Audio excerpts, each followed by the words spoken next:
iyang chart niya. So kung 0 to 11 ang iyang density kaya mabilang sa loss agent.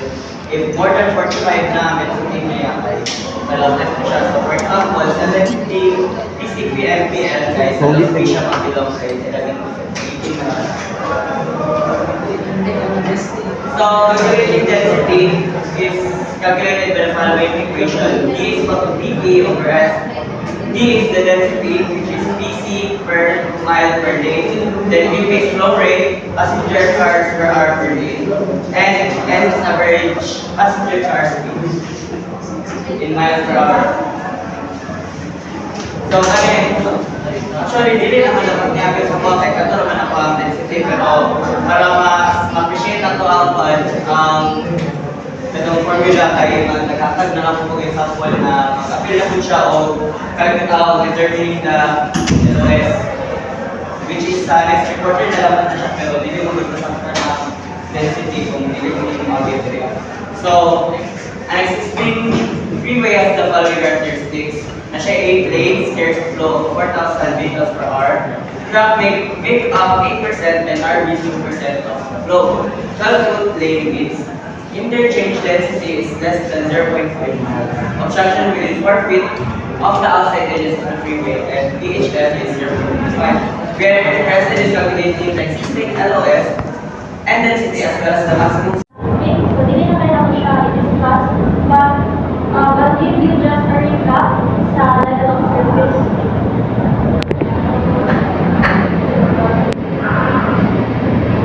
So the level of service is the measure of quality of flow. So naa siya ranges from A to F, G, A as the most ideal highway and F as the least ideal. So instead, hindi ko focus sa LOS, but I'll be focusing on differentiating the different highways, namely two-lane highway, mid-lane highway, and freeways. Kaya ang mga next reporter ani kay consult sila sa LOS ano nila mga highways. So sa two-lane highway kay ano ni siya duha ilahang lane, isa para sa southbound, isa po para sa northbound.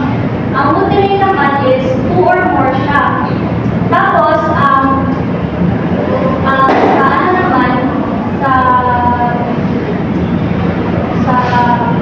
sa freeway highway naman kay multi-lane po siya pero ang kalahian sa multi-lane o sa freeway kay ano siya ang multi-lane kay naa siya mga intersections.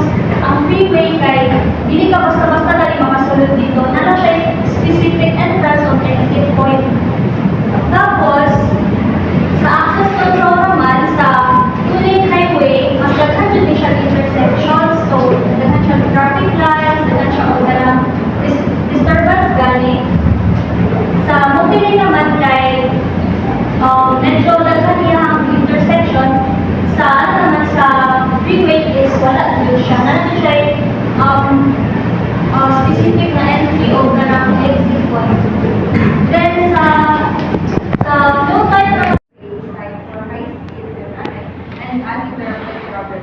It has limited access points, multiple lanes, and no traffic lights or stop signs, allowing vehicles to move smoothly and efficiently. These segments are exclusively for motor vehicles ensuring fast and safe travel over long distances. So, basic example of basic freeway segment is the Davao City Diversion Road or the bypass road, where no stop signs and for private vehicles lang siya. Bawal siya mag-get o kanang mga papasahero masakyanan because it is designed for uninterrupted travel for high speed. So, the formula for basic freeway segment is PHF siya. V is equal to PHF times N times FV times FHV. So VP is the demand flow rate under equivalent base condition. So it's passenger cars per hour per day. while V is the demand volume, N is the number of lanes, FP is the adjustment factor, while FH is the adjustment factor for present of FAPD. So, basically, multi-beta, so siyempre, more than 2 lanes siya, so 4 lanes, 6 lanes, and so on. So, by virtue of the number of lanes, as I said, and from freeways, by virtue of the degree of access. So, why access? Because multi-lane highways cannot only be seen in cities. Mo-range siya from urban areas to even rural areas.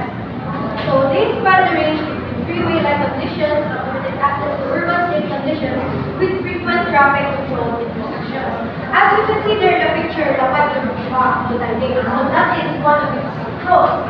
Na iyang capacity, iyang volume is wider, and meaning it is also safer. Kaya that's your congestion, kaya dapat car ang makamuli. However, ang cons with multi-lane highways is that, kailangan niya of significant use of light. Like, economic kung ba, ilan ihabal para pumunta multi-lane highways. Another con niya is, grabe iyang kailangan ng maintenance. So, wala siya ang pros and cons of multi-lane highways. For an example here, ang nasa left part of the picture are rural areas. Specifically, ang nasa taas is divided multi-lane highways, whereas nasa baba is undivided rural multi-lane highways. And ang nasa right is for suburban